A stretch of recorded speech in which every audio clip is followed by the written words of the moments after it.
Bahthul Masail Itsnain 7 Rajab 1441 Hijriah 2 Maret 2020.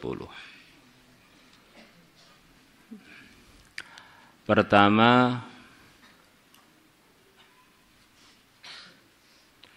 melihat rambut, bagaimana hukumnya melihat rambut di kerudung bagi wanita yang sedang ihram, sedang melakukan umrah atau haji. Selepas dia niat ihram, dia nyopot kerudungnya, umpamanya kok kelihatan ada rambut, padahal di antara yang menyebabkan orang ihram itu dapat denda, bayar fidyah, adalah tercabutnya rambut itu. Dan dia nggak merasa kok di kerudung saya ada rambut jatuh, ini gimana ini. Seorang wanita yang sedang dalam keadaan ihram melepas kerudungnya, ia melihat ada satu helai rambut yang melekat di kain kerudungnya. Sebetulnya ini bukan wanita aja, laki-laki ya mirip-mirip aja. Pertanyaan dalam kejadian di atas, apakah ia wajib membayar fidyah? Jawab, tidak wajib. Jawabannya tidak wajib. Karena dia tidak ada dalam memorinya itu, termasuk apa yang dia ketahui kok tiba-tiba nempel itu gimana, itu bukan jadi taklif bagi dia. 2. Tanah wakaf dicabut oleh anak atau oleh cucu atau oleh siapa aja.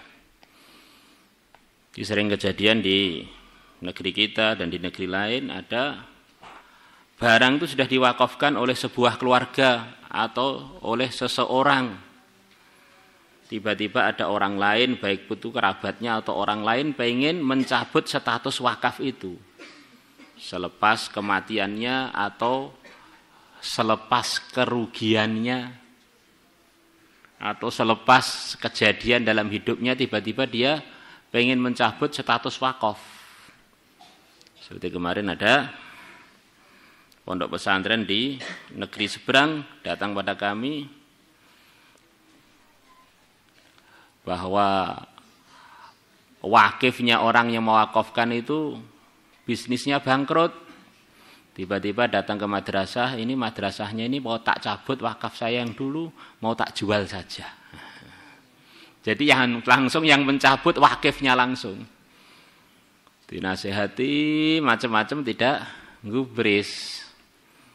Ya, dia memaksa untuk mengambilnya. Secara zahir dia bisa mengambilnya dan sekarang dalam proses mau dijual. Tetapi itu tetap semuanya tidak sah. Ini wakaf itu kaitannya dengan penyerahan kepada Allah sampai hari kiamat, tidak bisa dicabut oleh siapapun termasuk oleh yang mewakafkan itu sendiri. Ini penting. Ketika kita ke Madinah itu, di sana kita ketemu dengan sebagian orang-orang lama di sana, jalan-jalan dengan kami di beberapa tempat. Dia bilang, ini dulu wakafnya Sayyidina Utsman, sampai sekarang semua hasilnya untuk keperluan umat. Ini wakafnya sahabat ini wakafnya sahabat ini. Ini sudah 15 abatan terus mengalir pahala, nggak putus-putus sampai sekarang. Nah. Jadi wakaf itu kalau benar-benar diterima oleh Allah dan digunakan sebagaimana mestinya, itu mengalir pahala sampai hari kiamat. Jadi tidak selalu, ini pertanyaannya tidak selalu harus begitu, maka saya menjabarkan lebih luas. Ada seseorang semasa hidupnya mewakafkan tanahnya untuk masjid. Kalau kemarin itu orangnya masih hidup yang mewakafkan rumahnya itu untuk madrasah. Sekarang untuk menghafalkan Quran di sana, banyak orang menghafalkan Quran, tiba-tiba dia berubah itu. Perubahan dia, urusan dia, wakafnya nggak akan berubah sebetulnya.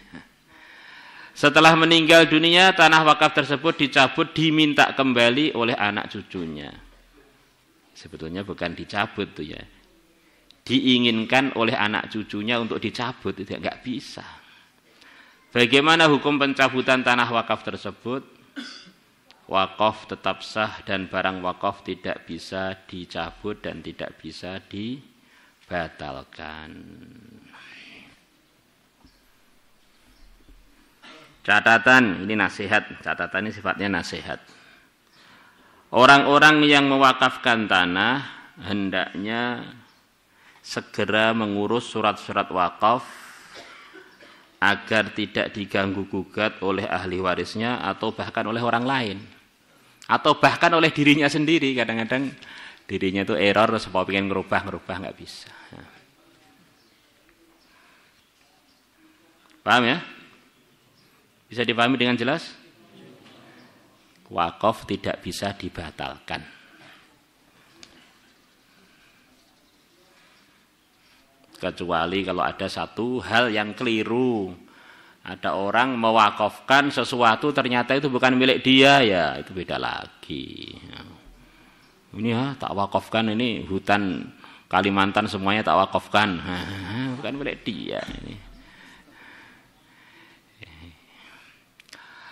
Terjemah syahadat. Ada orang mau masuk Islam dikarenakan dia tidak bisa melafadzkan bahasa Arab, akhirnya dia diajari syahadat dengan menggunakan bahasa Indonesia. Dituntuni, suruh ngikuti dengan bahasa Indonesia. Pertanyaan, andaikan ada yang begitu itu, dan mungkin aja ada. Bolehkah bagi orang yang hendak masuk Islam membaca syahadat dengan menggunakan bahasa Indonesia atau terjemahnya? Kalau dia orang Inggris pakai bahasa Inggris karena dia sulit sekali mengucapkan bahasa Arab umpamanya. Boleh dan sudah mencukupi. Bahkan bukan itu saja, kalau orangnya tunarungu nggak bisa ngomong dengan bahasa isyarat, diterjemah pakai bahasa isyarat. Maka orang-orang tunarungu pun bisa beriman, bisa masuk Islam. Nah, Allah. Orang-orang yang bisu pun bisa masuk Islam.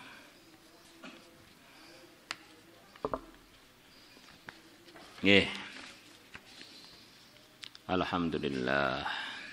Pertanyaan nomor 4. Imam menambah rakaat karena lupa. Karena lupa itu menurut persangkaan makmum. Mungkin juga bukan karena lupa, karena sengaja juga. Karena mungkin dia belum baca Fatihah. Ringkasnya makmum melihat imam itu menambah rakaat, umpamanya zuhur jadi 5. Maghrib jadi 4. Bagaimana hukumnya makmum yang dia ini itmam dengan imamnya sempurna sudah. Bagi makmumnya dia punya 2 pilihan, langsung mufaraqah salam atau dia menunggu imamnya sampai selesai rakaat tambahannya itu, imamnya duduk salam, dia ngikuti salam.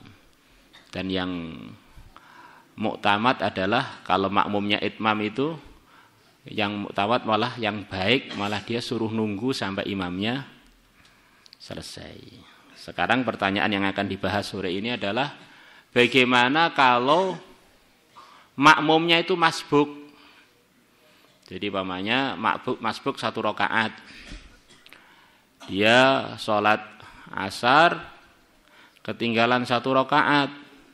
Kemudian selepas rakaat yang ketiga dia selesai, mau rakaat yang keempat, ternyata imamnya juga berdiri ke rakaat yang kelima.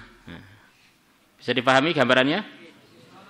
Bagaimana? Apakah dia ngikuti imamnya? Apa bagaimana hukumnya dia itu? Apakah mencukupi rakaatnya imam tadi bagi dia? Nah, ini surahnya nanti tergantung makmum masbuknya ini kondisi dia bagaimana. Disebabkan lupa atau yang lain, seorang imam menambah bilangan rakaat zuhurnya menjadi 5 rakaat. Sedangkan dalam jamaah tersebut ada makmum masbuk yang terlambat 1 rakaat. Pertanyaan, apakah rakaat tambahannya imam sudah dianggap melengkapi kekurangan rakaat makmum masbuk tersebut sehingga ia tidak perlu menambah 1 rakaat lagi? Jawab, ada perinciannya.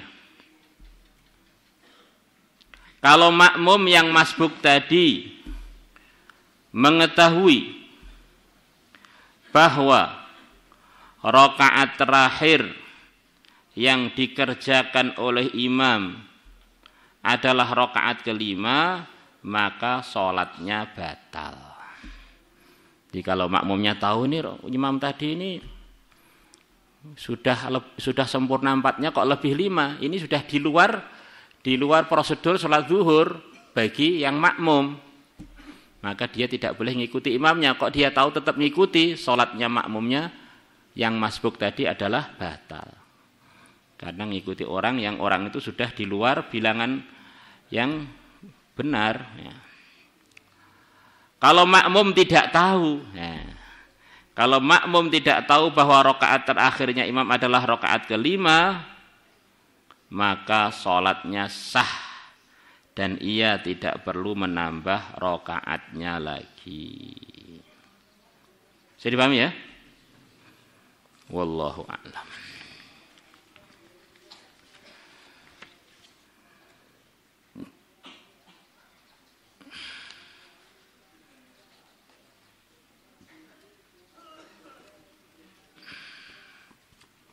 Salatullah